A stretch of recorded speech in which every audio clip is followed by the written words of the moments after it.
Hi అండి, hello నమస్తే, welcome to Geetha's kitchen.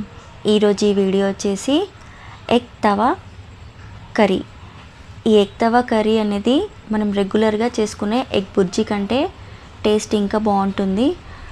So late చేయకుండా ఈ ఎగ్ తవా కర్రీని ఎలా ప్రిపేర్ చేసుకోవాలో చూసేద్దాం. ముందుగా ఒక మిక్సీ జార్ తీసుకొని అందులో మీడియం సైజు ఉంటే 10 నుంచి 15 వరకు, కొంచెం పెద్దగా ఉంటే 7-8 వెల్లుల్లి రెబ్బలు, అలాగే చిన్న అల్లం ముక్క ఇలా చిన్న చిన్న పీసెస్గా కట్ చేసుకొని 7-8 పచ్చిమిర్చి, కొద్దిగా కొత్తిమీర వేసేసి ఇందులో దీనికి సరిపడా వాటర్ వేసి మెత్తగా దీన్ని పేస్ట్ పట్టేసేయండి. ఇప్పుడు దీన్ని ఒక సైడ్ పెట్టేసి స్టవ్ పైన వెడల్పు లాంటి తవా ఉంటే తవా పెట్టండి, లేకపోతే ఇలా ప్యాన్ పెట్టేసుకోండి. ప్యాన్ కొంచెం హీట్ అయిన తర్వాత ఇందులో 2½ స్పూన్ ఆయిల్ వేసేసి ఇందులో 1 స్పూన్ దాకా జీలకర్ర, అలాగే ముందుగానే కట్ చేసి పెట్టుకున్న 3 మీడియం సైజ్ ఆనియన్స్ని ఇలా చిన్న చిన్న ముక్కలుగా కట్ చేసుకొని ఇందులో వేసేసుకొని బాగా ఆయిల్లో గోల్డెన్ కలర్ వచ్చేంత వరకు వీటిని బాగా ఇందులో ఆయిల్లో వేయించుకోవాలి.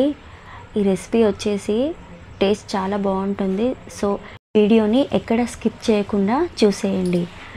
ఇప్పుడు ఆనియన్స్ కొద్దిగా కలర్ చేంజ్ అవుతూనే ఉంది.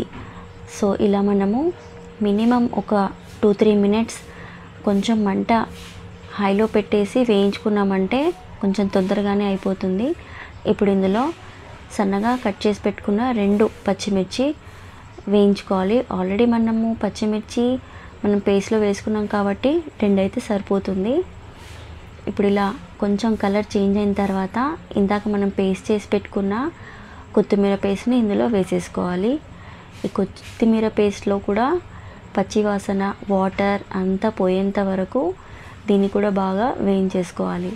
అంటే మనకు కంప్లీట్గా ఆయిల్ సపరేట్ అయ్యేంత వరకు దీన్ని బాగా వేయించుకోవాలన్నమాట.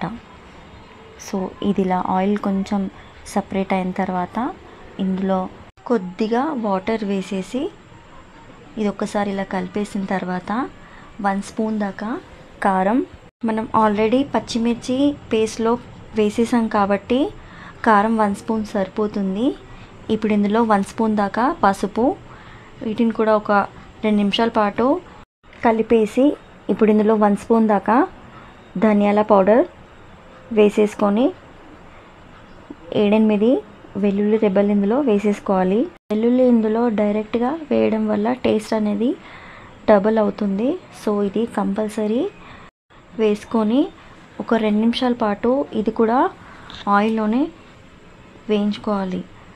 సో ఇది ఇలా 2 నిమిషాల తర్వాత మనం ఏ కప్పుతోనైతే ఆనియన్ పేస్ట్ వేసాము అదే కప్పుతో 1/2 కప్పు దాకా హాట్ వాటర్ ఇందులో వేసేసుకోవాలి. హాట్ వాటర్ వేయడం వల్ల టేస్ట్ అనేది ఇంకా చాలా బాగుంటుంది. సో అందుకని హాట్ వాటర్ వేసుకొని ఇది ఇలా కలిపేసి ఫైనల్గా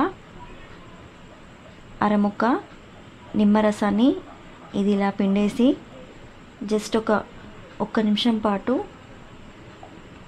ఇది ఇలా ఉడికిన తర్వాత ఫైనల్గా సాల్ట్ వేసేసి ఒక 2 నిమిషాల పాటు ఉడికిన తర్వాత దీన్ని మొత్తం ఈ గ్రేవీ అంతా ఒక బౌల్లో షిఫ్ట్ చేయాలి.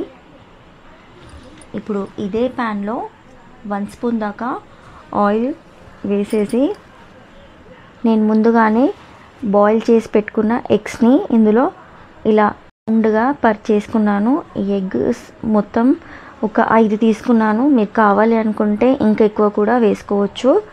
ఇప్పుడు ఇందులో కొద్దిగా సన్నగా కట్ చేసి పెట్టుకున్న ఆనియన్, కొత్తిమీర, కొద్దిగా పసుపు, అలాగే 1 స్పూన్ కారం, 1 స్పూన్ ధనియాల పౌడర్, వీటన్నిటిని ఇలా డైరెక్ట్గా మనం స్పూన్తో కలపకుండా ఇలా ప్యాన్ ఇలా కదిలించామంటే ఈజీగా కింద ఎగ్స్ అనేటివి కొంచెం వేగుతాయి అన్నమాట. సో ఇలా ఒక 2 నిమిషాలు ఇలా స్పూన్తో అన్నీ సపరేట్ చేసి మిడిల్లో ఇలా ఆనియన్ని ఇలా ఒక 1-2 మినిట్స్ ఇలా వేయించుకున్నామంటే ఆనియన్ అనేది బాగా వేగిపోతుంది. ఇది ఇలా ఆనియన్ కొంచెం వేగిన తర్వాత 1 by 1 ఎగ్స్ ఇలా టర్న్ చేసుకోవచ్చు. మీరు ఎగ్స్ ప్లేస్లో కావాలి అనుకుంటే చికెన్ని కూడా యూస్ చేసుకోవచ్చు, బట్ నేనైతే ఎగ్స్ని యూస్ చేస్తున్నాను. సో ఇలా కొంచెం ఒక 2 నిమిషాల పాటు ఇలా వీడియోలో చూపిస్తున్నట్టు ఇలా మెల్లిమెల్లిగా స్పూన్తో కలిపేసామంటే ఎగ్స్ అనేటివి విరగకుండా ఉంటాయి. సో ఇలా 2 మినిట్స్ అయిన తర్వాత ఇలా 1 by 1 స్పూన్తో ఇలా టర్న్ చేయండి. ఇలా ఎగ్స్ అనేటివి టర్న్ చేస్తుంటే ఎల్లో అనేది మనకు విడి కాకుండా అలాగే డైరెక్ట్గా వచ్చేస్తాయి.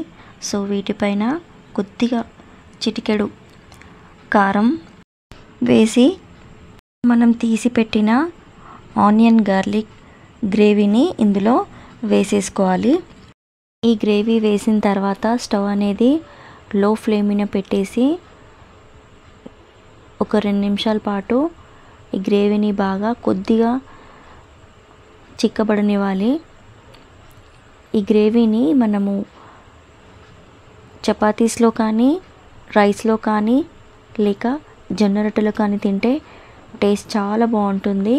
ఇప్పుడు దీనిపైన కొత్తిమీర చల్లించేసి ఫైనల్గా ఒక 2-3 నిమిషాల పాటు ఉడికించామంటే గ్రేవీ అనేది ఇలా చిక్కబడిపోతుంది. ఇప్పుడు దీన్ని సర్వింగ్ బౌల్లో సర్వ్ చేసుకుంటే ఈ కర్రీ అనేది రెడీ. దీన్ని బగారా రైస్లో కూడా తింటే టేస్ట్ ఇంకా బాగుంటుంది. సో మన ఇంటికి సడన్గా చుట్టాలు వచ్చారంటే ఈ రెసిపీని చేసి పెడితే మీకు 100కి 100 మార్క్స్ పక్కా. సో మీరు కూడా తప్పకుండా ట్రై చేసి మీకు ఎలా వచ్చిందో నా కామెంట్ రూపంలో తెలియచేయండి. అండ్ ఈ వీడియోని ఎక్కడి నుంచి చూస్తున్నారో నా కామెంట్లో మెన్షన్ చేయండి. ఈ వీడియో కనుక మీకు నచ్చినట్టయితే లైక్ చేయండి, షేర్ చేయండి అండ్ ఫస్ట్ టైం చూస్తున్న వాళ్ళు ఛానల్ని సబ్స్క్రైబ్ చేసుకోండి. థ్యాంక్ యూ ఫర్ వాచింగ్ అండి. బాయ్ అండి.